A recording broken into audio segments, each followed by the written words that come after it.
magpasawalang hanggan. Amen. Magsuubang lahat at makinig sa pagpapahayag ng salita ng Diyos. Sa unang pagbasa, hindi nalugod ang Diyos sa maluho at marangyang pamumuhay ng mga lider ng Israel, habang marami sa mga maliliit na mamamayan ay nagsinikahos. Tutulungan ng Diyos ang lahat ng uri ng pagmamalabis tulad ng ginawa na sa panahon ni Amos. Pagbasa mula sa aklat ni Propeta Amos. Ito ang sinasabi ng Panginoong makapangyarihan. Kahabag-habag kayong namumuhay na maginhawa sa Sion. Kahabag-habag kayo na nahihiga sa magagarang kama at nagpapahinga sa malalapad na himlayan, habang nagpapakabusog sa masasarap na pagkain. Lumilikha pa kayo ng mga awit sa saling ng mga alpa tulad ni David.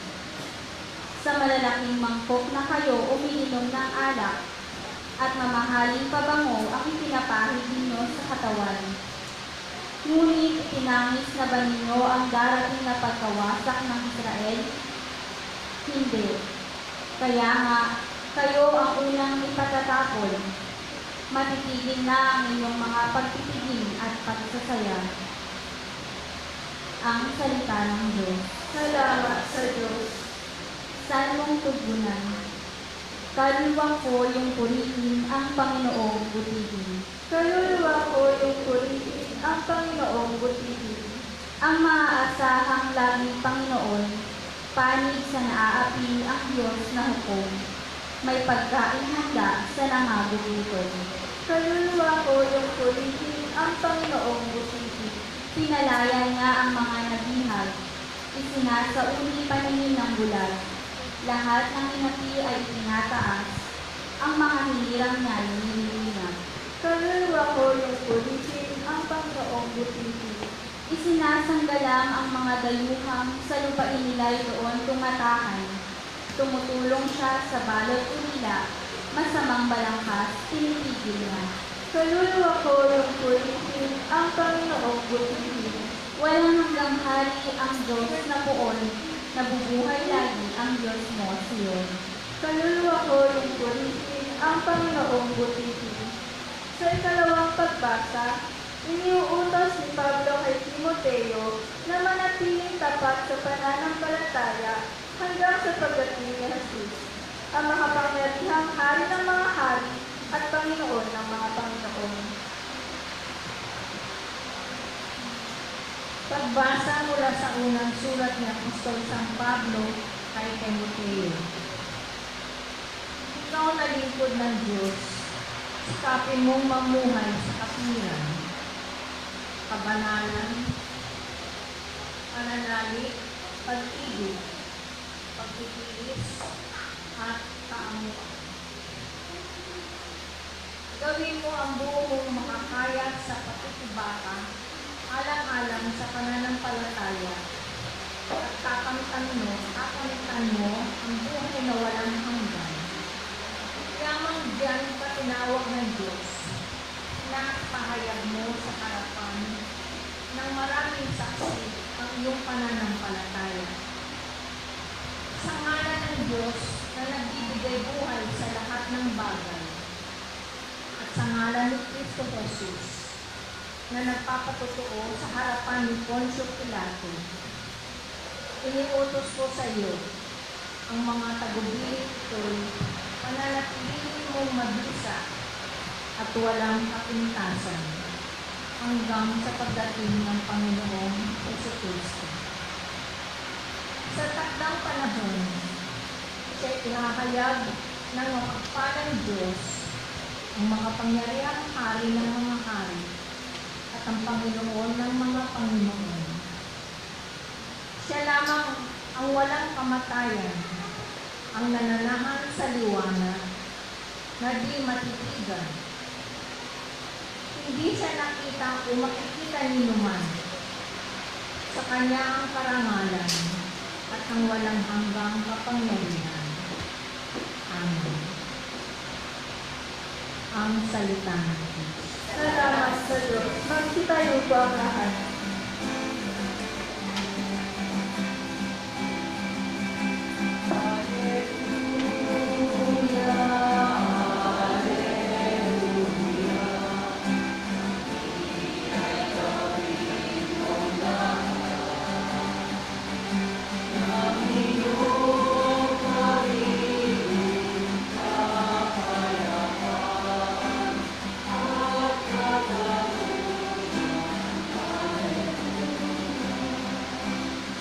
Kristo ay naging lupa upang tayo'y managana sa bigay niyang pagpapala.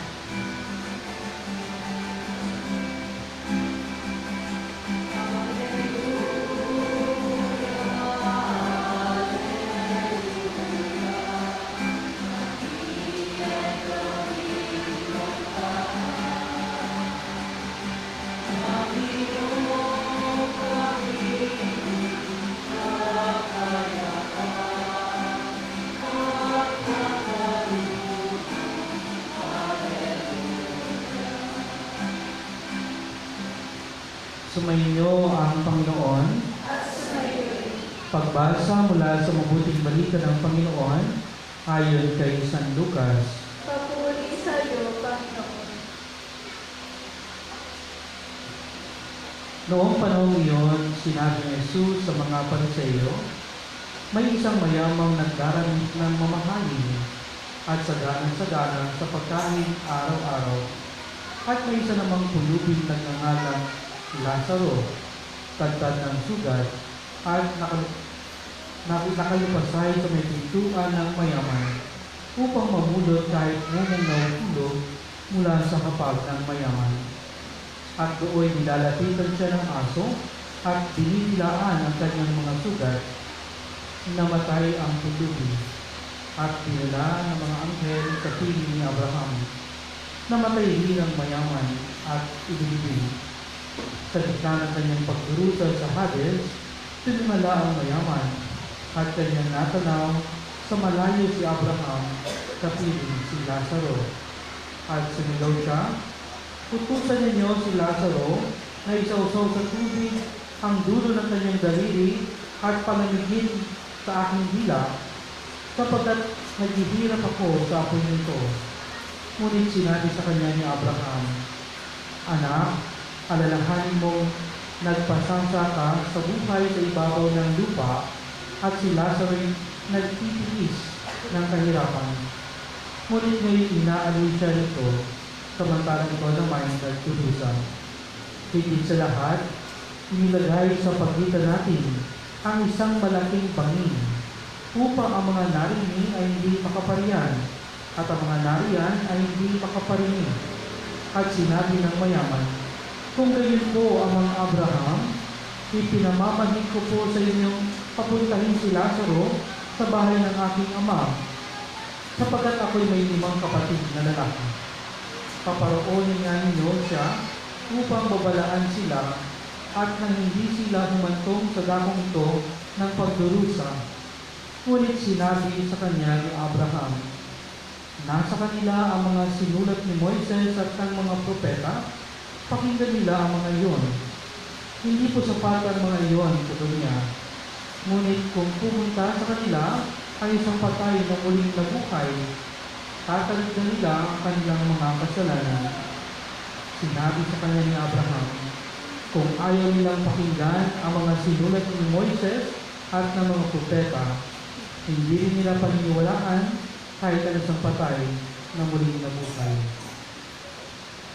Mga kapatid, ang mabuting balita ng ating Panginoon. Pinupuri ka namin, Panginoong Jesucristo. Magsiyo po ba ang lahat? Magandang umaga po sa inyong lahat. Batiin naman natin mga katabi natin ng magandang umaga. Morning, Diana. Kumusta po kayo? Talaga, mabuti kayo. Dito na panahon kaya mainit. Anyway, mga kapatid, sabi mo sa nasa kanan mo, bulag ka ba? Hindi mo ako, Padre, malabo naman ako. May diabetes ako eh. No? Di ba may salamin na, dalawa lang yung kanilang mata. Marami sa atin nakakita ng malinaw, pero yung puso nila bulag. Wow. Sabi mo sa nasa kaliwa mo, manhid ka ba? Mas marami yan, ano? Manhid. Di ba? Wala nang nararamdaman. Huh? Mga kapatid, sa ating Ebanghelyo ngayon, pinapaalalahanan tayo ng Panginoong Diyos na huwag tayong maging bulag at huwag tayong maging manhid. Saan? sa pangangailangan ng ating kapwa. Lagi sana natin makita ang pangangailangan ng ating kapwa, lalo na ang mga dukha, no? Ang mga may hirap. Napakinggan niyo sa ating Ebanghelyo, may dalawang tauhan, si Lazaro at ang mayaman. Di ba? Ano ang tagpo sa kwento?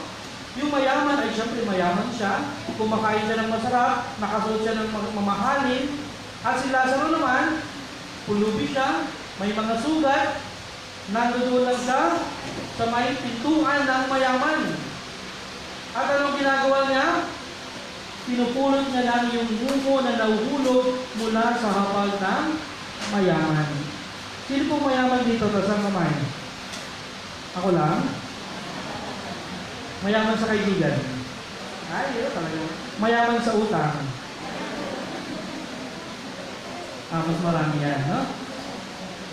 Mga kapatid, ano ba ang bumubulag sa atin? Ano ba ang nagpapamanhid sa atin? Upang hindi natin makita at makilala at maramdaman ang pangangailangan ng ating kapwa. Mag-ingat tayo yung ating kayamanan. Ano mang bagay, gaano man kalaki o gaano man kaliit ang mga bagay na meron tayo, pwede tayong bulag dito para hindi natin makita ang ating kapwa. Katulad ng ating Ebanghelyo, naging Diyos na ng kanyang buhay ang kanyang kayamanan. Di ba wala naman siyang ginawang masama doon? Kung titignan ninyo, doon lang si Lazaro, hindi niya pinagtatabuyan. Di ba? Siguro kayo kung ganyan, ano? May iba kasi kapag kumakain ganyan, tapos may pulubi mo, gusto mo na dyan, gusto mo na dyan. Di ba? May mga ganun. Nakakadulog ng puso. Pero mas nakakadulog ng puso itong tagpo na ito, yung wala kang ginagawa para doon sa iyong kapwa. Diba? Sa ikaw undan kahit papaano ng kanyang kalagayan. Ikaw bubuti ng kanyang kalagayan. Kaya ano nangyari? Nung namatay si Lazaro, nung sabi sa Ebanghelyo, namatay si Lazaro at inakyat ang anghel sa piling ni Abraham. Tapos ano nangyari? Namatay din ng mayaman at inilibing. Ganun lang yung nangyari sa mayaman. Namatay at inilibing. Anong gusto po ninyo mangyari sa buhay niyo? Mamatay tapos inakyat sa kalangitan? O namatay tapos inilibing lang? Siyempre nais natin mamatay tapos iakyat tayo sa kalangitan. Paano natin makakamit yun? No? Simple lang, yung makita natin ang isa't isa bilang ating kapatid. Makita natin lalo tigit yung mga nangangailangan bilang kapatid. Itong mayaman hindi niya nakita si Lazaro bilang kanyang kapatid. Kasi una na lahat, hindi niya nakita ang Diyos bilang kanyang ama. Yun po yung yun yung nakakatakot sa buhay natin. Kapag hindi mo nakita yung Diyos bilang iyong ama, hindi mo rin makikita ang kapwa mo bilang kapatid. Kaya nakita ng mayaman na yung Diyos yung kanyang ama nung siya'y namatay na at nasa kahirapan doon sa impyerno sa Hades. Sabi niya kay Abraham, Amang Abraham, sabihin nga po ninyo kay Lazaro, ipadala nga po ninyo si Lazaro sa bahay ng aking ama. Sapagkat meron pa akong 5 kapatid doon. Doon niya na nakita si Abraham bilang kanyang ama nung siya ay nagdurusa na. At doon niya lang din napansin si Lazaro. Sabi niya, ipadala mo si Lazaro. Di ba nung nabubuhay pa, hindi niya binabanggit? Hindi niya nakikita si Lazaro. Kung meron lang siya naghihirap, doon niya lang nakita ang Diyos bilang kanyang ama. At doon niya lang nakita si Lazaro bilang kanyang kapatid kung saan huli na. Mga kapatid, sana po sa buhay natin, makita natin ang Diyos bilang ating Ama. At kapag nakita natin ang Diyos bilang Ama, ipapakita rin sa atin ang Diyos na ang bawat isa ay kapatid. Lalo na ang mga dukha, ang mga may hirap at nangangailangan. Makikita natin sila bilang ating kapatid. Dahil meron tayong kinikilala Diyos na ating Ama. Pero kapag hindi natin nakita ang Diyos bilang Ama, may papalit sa Kanya bilang Ama at bilang Diyos. Ano yun? Yung kayamanan. At yung kayamanan na bubulag at magpapamanhin sa atin para sa ating kapwa. At isasara natin, ito yung pagkakataon ko sa isasara natin ang ating puso, ang ating buhay para sa iyo. No? Kaya mga kapatid, makita sana natin sa buhay natin ang Diyos bilang Ama upang nang sa gayon, magkaroon tayo ng pakialam sa isa't isa. No? Sabihin nyo nga, pakialam. Sino pakialamero dito? Pakialamero, no? Marami sa atin pakialamero, no? Pati buhay na may buhay, pinapakailaman, pinapasok talaga, no? Hindi naman ganun yung sinasabi ng pakikialam. Yung makialam ng may malasakit, makialam ng may pag-ibig. Diba? Pag sinabing pakialam na may malasakit at may pag-ibig, yung nararamdaman mo, yung nararamdaman ng kapwa mo. Diba? Yung nakikisa ka sa kanyang kapighatian. Tinanong ko kayo kanina, sinong mayaman dito? Wala nagtasang kamay. Mga humble talaga kayo, no? Mga kapatid, hindi natin kailangan maging napakayaman, no? Upang makita itong mga nangangailangan. Alam po ninyo, marami sa atin, hindi na nga mayaman, umaas ang mayaman pa. Di ba? Hindi na nga mayaman, umaas ang mayaman. Akala mo, no? Kuminsan kung laitin yung mga lupa, gayon na lang. Di ba? Kung pagsabihan, ganun na lang. Para niya angat yung kanyang buhay. Kahirap din naman siya sa kanyang buhay. At itong pinaka-nakakalungkot, hirap na nga sa buhay, no? Katulad ni Lazaro nung ginagawa niya, namumulot lang ng mumu mula doon sa nahuhulog na pagkain. Ang hirap na nga ng buhay ko minsan, anong ginagawa natin pag kumakain? Nagtitira pa tayo ng pagkain. Diba? Hindi natin naubos yung pagkain natin sa plato. At minsan pag kumain tayo, ang daming natatapon, ang daming nasasayang. Diba? Pag sinabi, ubusin mo yung pagkain mo, ang sabi natin, natira natin, diba? Ubusin mo yung pagkain mo, marami nagugutom. Ano sasabihin natin? Nasa yung nagugutom? Nasa yung may hirap? Wala naman ah. Diba? Bagamat wala sila doon, kailangan natin alalahanin sila sa tuwing tayo ay kumakain upang nang sabihin kahit pa paano nakikibahagi tayo sa kanilang pagdurus. Yung pag-ubos natin ng ating pagkain. No, marami kasi sa atin mga tao, tingin, no? Ganun tama ba yun? Tama ba sinabi ko? Diba? Takaw tingin, ang dami kukunin tapos hindi uubusin. Kung sana po yung mga nanay na narito po, turuan niyo yung mga anak. Marami sa mga batang ganyan, yung takaw tingin. Bakit natin ginagawa ito? Para alalahanin natin na mayroong mga nagugutom. Mayroong mga naghihirap. Diba? Mga kapatid, bakit ba napaka-concern ng simbahan sa mga may hirap? At dapat tayo rin ay magkaroon ng malaking concern sa mga may hirap. Simple lang. Dahil ang mga may hirap ay pwedeng maging tulay natin at maging hagdan natin at daan natin upang tayo ay makatawid sa kalangitan. Naalala ko nung ako'y nakatira sa iba kasama ang obispo, tuwing umaga pagkatapos ng misa, maraming mga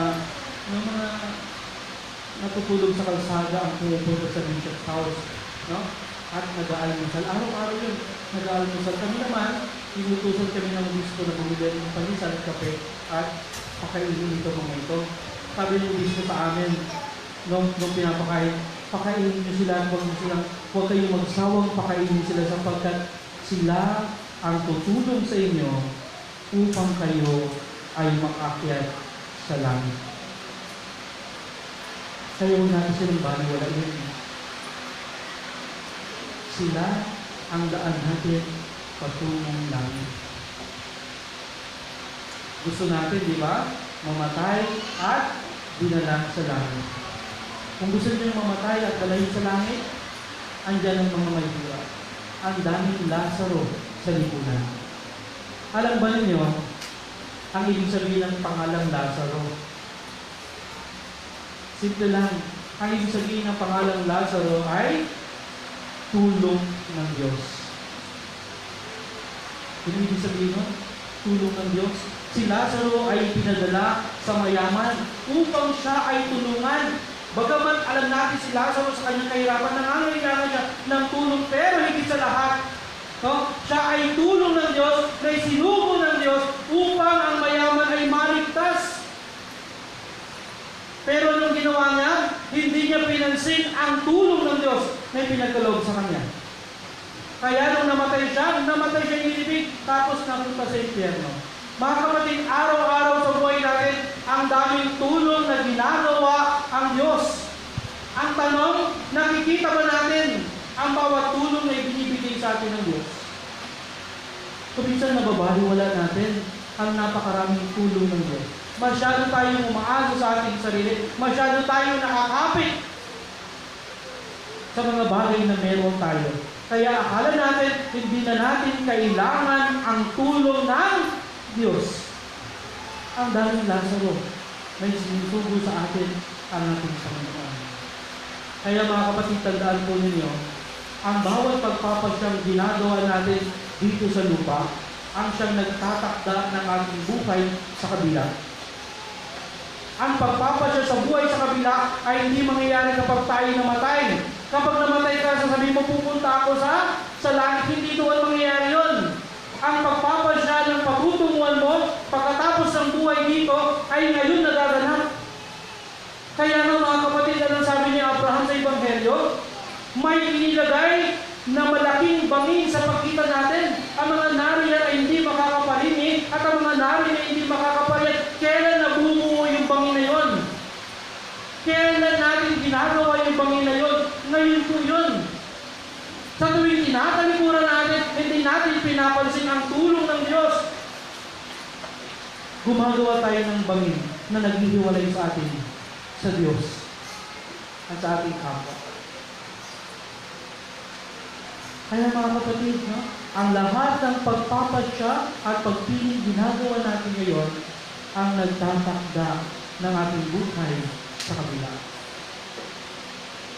Alam po ninyo, napakalaki ng pag-ibig ng Diyos. Napakalawak ng pag-ibig ng Diyos. At ang pag-ibig ng Diyos ay nagdudulot ng kaligtasan. Sabi nila, no, ng ibang theologians, no, ang pag-ibig ng Diyos umaabot hanggang sa langit at hanggang sa impyerno. Mantakin ninyo, umaabot yung pag-ibig ng Diyos sa impyerno. Tatanungin natin, kung ang pag-ibig ng Diyos ay umaabot sa impyerno, ang pag-ibig ng Diyos ay mapagligtas, bakit yung mga kaluluwa sa impyerno hindi makakit sa langit? Alam niyo kung bakit? Simple lang. Kasi nung sila ay nabubuhay pa, tinalikuran nila ang pag-ibig ng Diyos. No? Hindi nila pinansin ang kagandahang loob ng Diyos. Nagtampo sila sa grasya. Namatay sila nang hindi man lang, no, sinulyapan yung biyaya ng Diyos. Yun yung tinatawag natin kasalanan sa Espiritu Santo na kahit kailan hindi kayang patawarin. No? Yung Diyos, ibinubuhos niya lahat ng kanyang biyaya. Yung Diyos, ibinibigay niya lahat ng kanyang tulong. Tapos ikaw, hindi mo tinatanggap. Binabaliwala mo ang lahat ng tulong ng Diyos sa iyo. Yun yung kasalanan na kailanman hindi kayang patawarin. Lahat ng kasalanan pwedeng patawarin. Doon lang sa bagay na yon, hindi kayang patawarin. Ito yung tinatawag natin kasalanan sa Espiritu Santo. Sapagkat ang Espiritu Santo ang tagapagdulot, ang tagapagdala ng lahat ng pagpapala at biyaya ng Diyos, pero tinatalikuran natin. Hindi natin pinapansin. Kaya pag namatay tayo ng nakatalikod sa biyaya ng Diyos, diretso tayo sa impyerno. Diretso tayo sa impyerno. Kaya nakakalungkot kapag may mga namatay, tapos hindi nagsisi. Di ba? May mga namamatay na aksidente, biglaan. Di ba? Yung tipong kasama mo lang ngayon, mamaya wala na. Tingnan mo ngayon sa tabi mo. No? Mamaya sasabihin mo, kanina kasama lang kitang nagsimba. Ayun, wala ka na. Kaya bawat araw ng buhay natin, bago matulog sa gabi, humingi ng tawad. Kasi baka hindi ka na magising. Diba? Kapag tayo nagta-travel, humingi ng tawad. Hindi ka lang magdarasal, kundi humingi ka ng tawad. Sa lahat ng ating gagawin, simulan natin ang ating gawain sa pamamagitan ng panalangin at pagiging ng tawad sa Diyos. Kasi kung minsan sa punto ng buhay natin, natatalikuran natin ang pag-ibig ng Diyos. Natatalikuran natin ang kagandahang loob ng Diyos. At ang lahat ng ito ang siyang magtatakda ng ating buhay sa kabila. Mga kapatid, sa Ebanghelyo, anong sabi niyo nung mayaman? Papuntahin po ninyo si Lazaro sa bayan ng aking ama, sapagkat may 5 pa akong lalaking kapatid. Upang nang sa gayon paalalahanan sila at magbago sila. Anong sabi ni Abraham? Nasa kanila ang sinulat ni Moises, nasa kanila ang sinulat ng propeta, nasa kanila na yun kung paniniwalaan nila o hindi.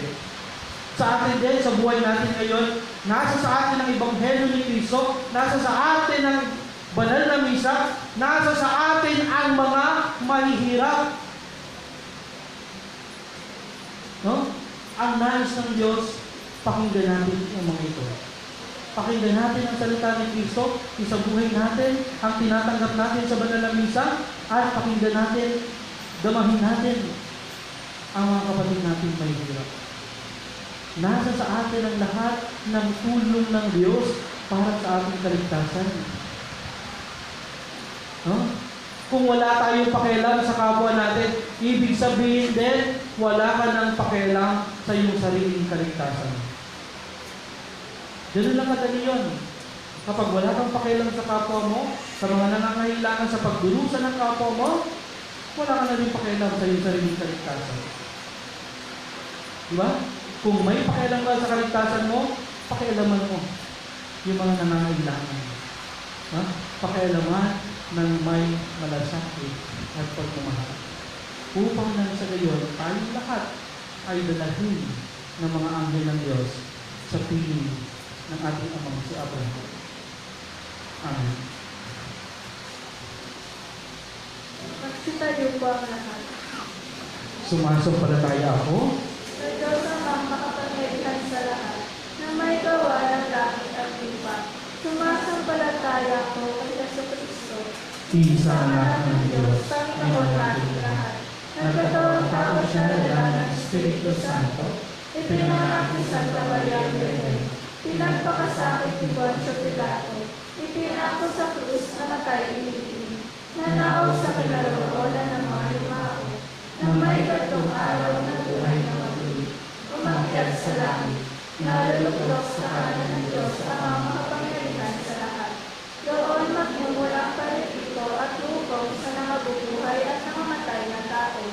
Sumasampalataya naman ako sa Diyos Espiritu Santo, sa banal na simbahang Katolika, sa kasamaan ng mga banal, sa kapatawaran ng mga kasalanan, sa pagkabuhay ng muli ng namatay na tao, at sa buhay na walang hanggan. Amen. lumapit tayo sa Ama upang matulungan tayong makasunod sa halimbawa ni Jesus na may puso sa mga taong lubos na nangailangan at walang sawang lumilingap sa mga nasasadlak. Ang ating tutugon, Panginoon, pakinggan mo kami. Panginoon, pakinggan mo kami. May sagawa nawa ng simbahan ang mga programang nakatutulong sa mga mahihirap upang magkaroon sila ng pag-asa sa kanilang buhay. Manalangin tayo. Panginoon, pakinggan mo kami. Pakinggan nawa ng ating pamahalaan ang mga hinaing ng mga pinakamahirap na mamamayan at bigyan sila ng hanap buhay, edukasyon at tirahan. Manalangin tayo. Huwag nawa tayong magulat sa karangyaan at luho na hatid ng mundo upang matunghayan natin ang mga lubos na nangangailangan bilang mga Lazaro na dapat damayan at tulungan. Manalangin tayo. Maging tapat nawa ang mga guro sa handang tungkulin upang mahubog ang mga kabataan ng may pusong nagmamahal sa katotohanan, pagtulong sa kapwa, pag-ibig at pangangalaga sa sanglibutan. Manalangin tayo. Panginoon, pakinggan mo kami. Masalangin nawa sa pamilihan ng mga Pilipinong manlalayag si Kristo upang sa pamamagitan ng mayamang kultura, may bahagi nila ang pananampalataya sa kapwa nila Pilipino, pati na rin sa mga daluhan. Manalangin tayo. Para sa pasasalamat at espesyal na intensyon nila ang Batang Family, Mandalihan at Bernal Family, manalangin tayo. Para sa ligtas na paglalakbay, nina Jonah Yap at Kenneth Yap, manalangin tayo. Para sa matagumpay na licensure examination for teachers, nina Sarina Joyce Perales, Ralph Doliente, Shaira Limang Likmot, Renan Pascasio, at Joyce Ruelos, manalangin tayo. Para sa entrance exam ni Del Herrera, manalangin tayo. Para sa magandang kalusugan ni na Sebastian Aritea at family, manalangin tayo. Para sa mabilisang paggaling ni na Marilyn Fabulan Pascual at Axel Rose Garcia de Vera, manalangin tayo. Para sa kaluluwa ni na Willie Borsena, Glendon Cubero, Ramil Bacari, Bonifacio Rodolfo, Anita Rodolfo, Michael Rodolfo, Angesto Rodolfo Jr., Juanita Bolinaga, Regino Bolinaga, Mercidad Cubero, Rosario Caliston, Restituto Cubero, Benjamin Bolinaga, Antonio Tan, Daniel Agustin, Silvina De Perio, Romelio De Perio Sr., Fortunato De Perio, Rodonia and Dolores David, at Erwin J. Bailon, manalangin tayo. Mga kapatid, sa katahimikan ng ating mga puso, idalangin natin sa Panginoon ang ating mga pansariling kailangan.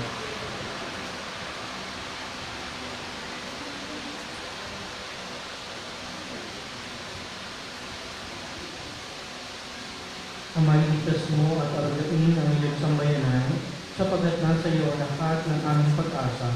Hindi namin ito sa pamamagitan ni Jesucristo ang aming Panginoon. Amen. Ating kumialay ang ating mga handog sa gambanan ng Panginoon.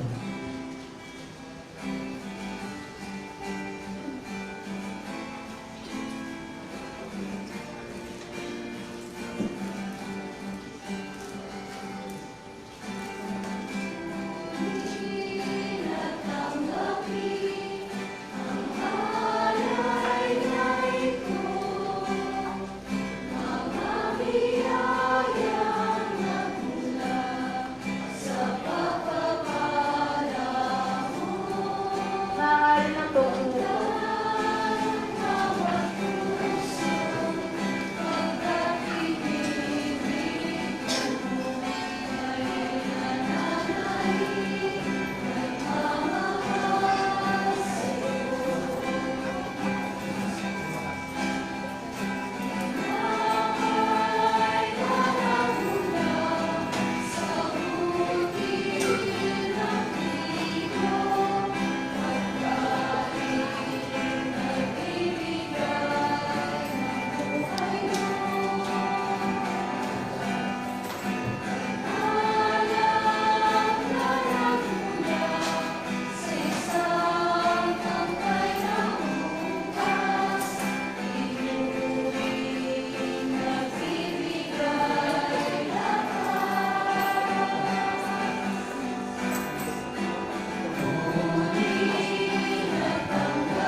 Magsitayo po ang lahat. Manalangin kayo mga kapatid, upang ang pagkakaroon natin ang kalugan ng Diyos sa mga makakarungan. Tanggapin nawa ng Panginoon itong pag-aari sa iyong mga kamay, sa kapulihan niya at karangalan sa ating kapakinagaman at sa buong sambayanan niyang banal. Ama namin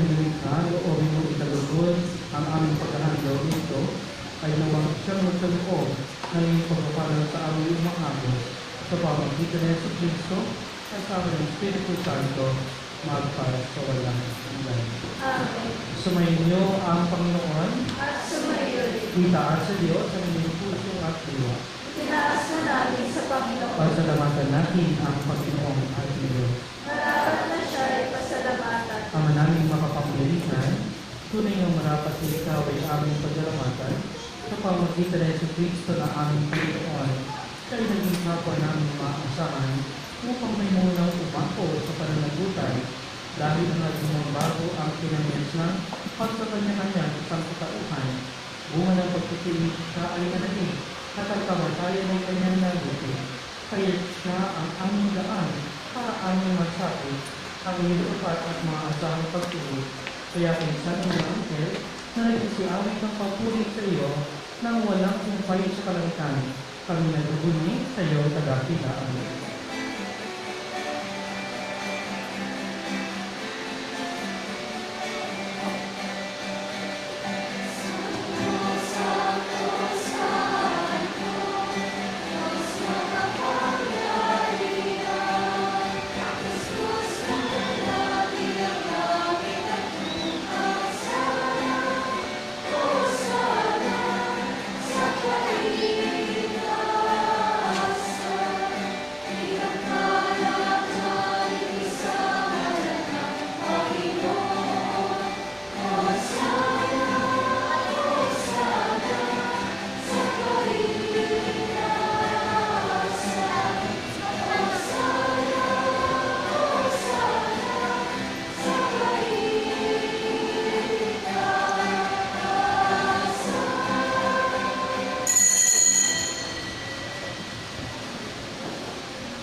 Ama namin banal, ikaw ang bukal ng tanang kabanalan.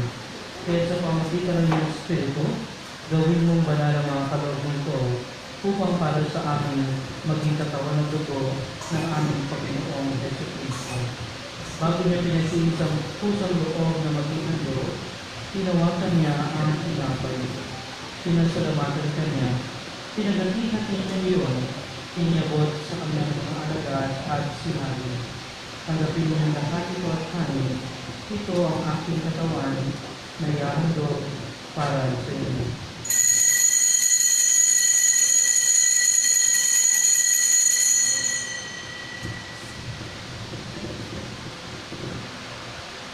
Ngayon naman ang matapos sa kapunan, tinawakan niya ang kalis. Mulitan niya ang pinasalamatan. Inabot niya ang kalis sa kanyang mga alagad at sinabi, tanggapin niyo ang lahat ito at inumin. Ito ang halis ng aking dugo ng bago at walang hanggang tipan. Ang aking dugo ay bubuhos para sa inyo at para sa lahat sa iyong pagpapatawad ng mga kasalanan. Gawin ito sa pag-alala sa akin.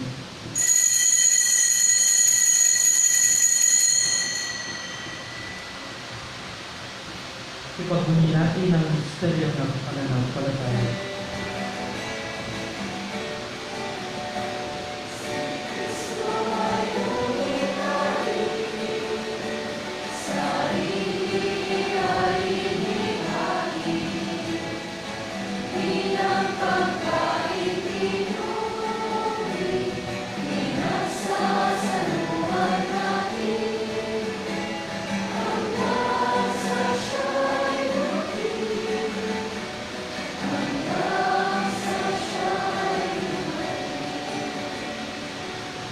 Ang mga ginagawa namin ngayon ang pag-alala sa pagkamatay at muling pagkabuhay ng iyong anak, kaya tiniaari namin sa iyo ang tinapay na naging buhay at ang halis na nagkakaloob ng kaligtasan.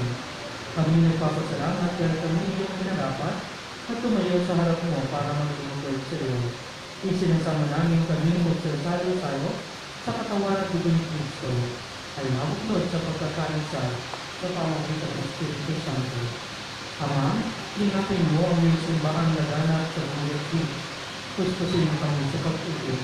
Kay San Francisco na aming Papa, at ng Bartolome na aming Obispo, at ng Tanang Pagkalian.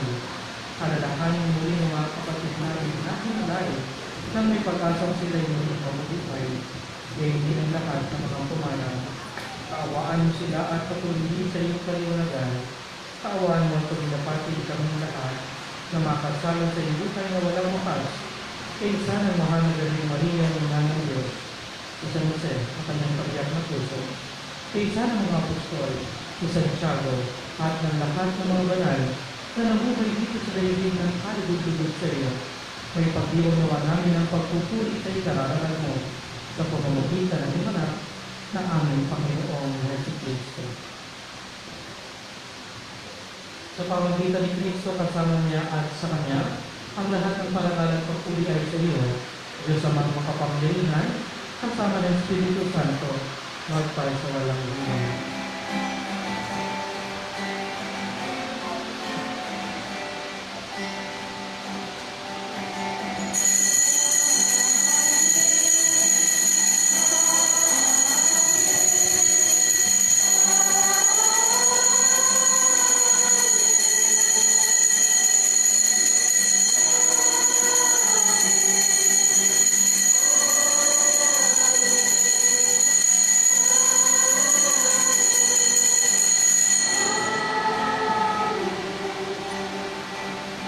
Sa pagbibihin ng mga nakagaling ng utos sa tunay na Jesus, ang Panginoon natin ng Diyos, ipahin natin ng mga ito.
Hindi namin kumilya sa lahat ng sama, pagkalooban ng kapayapaan araw-araw, pinitan sa kasalanan at ilayo sa lahat ng kapahamakan, samantalang aming pinananagitan ang dakilang araw ng pagpapakaya ng tagapagligtasan ng Kristo. Sapagkat iyo ang kaharian at ang kapangyarihan at ang kapurihan at pakailanman. Amen. Panginoon Jesucristo, sinabi mo sa iyong mga apostol, kapayapaan ang iniiwan ko sa inyo, ang ating kapayapaan ang ibibigay ko sa inyo. Tunghayan mo ang aming pananampalataya at huwag ang aming mga pagkakasala. Pagkalooban ng Panginoon kapayapaan at pagkakaisa ay sa iyong kalooban, kasama ng Espiritu Santo, magpahal sa walang hanggan.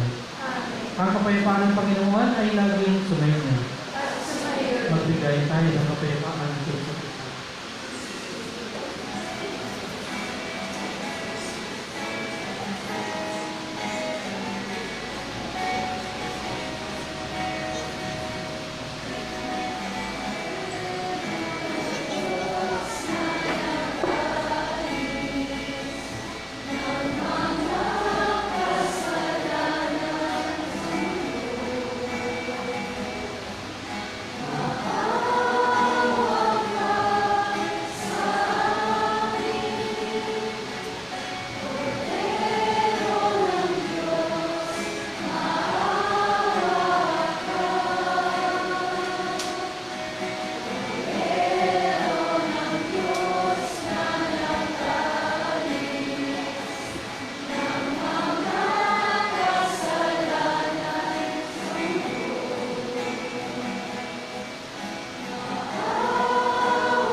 Ito ang pagdala ng Diyos.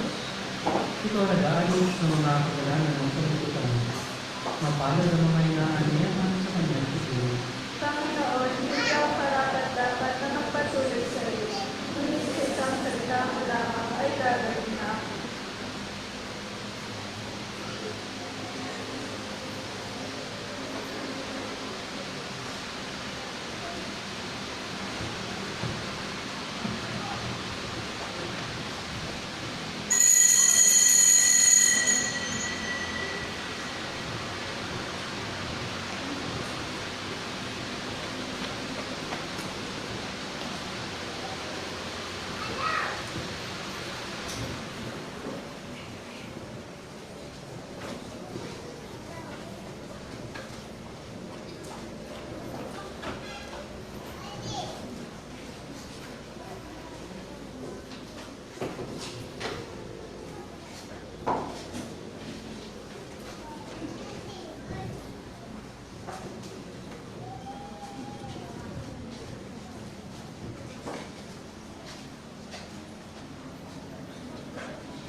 Magtayo po ang lahat.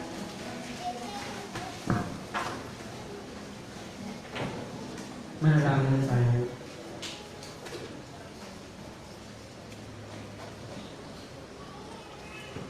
Ama namin mapagmahal, ang aming banal na pagkikinabang ay magdulot ng warang kagalingan upang sa aming katauhan kami makakambal sa kalwalatian ng aming nilalawakan sa tiniis na kamatayan na aming ngayon ihahayag sa ginaganap na pagdiriwang sa pamagitan ng Yesu Kristo kasama ng Espiritu Santo magpal sa walang hanggan. Amen. Sumainyo ang Panginoon At sumayo. at pagpalain po kayo ng makapangyarihang Diyos ng Ama at ng Anak at ng Espiritu Santo. Amen. Tapos ang ating banal na misa, kumain kayong taglay ang pag-ibig at kapayapaan ni Kristo. Salamat sa Diyos.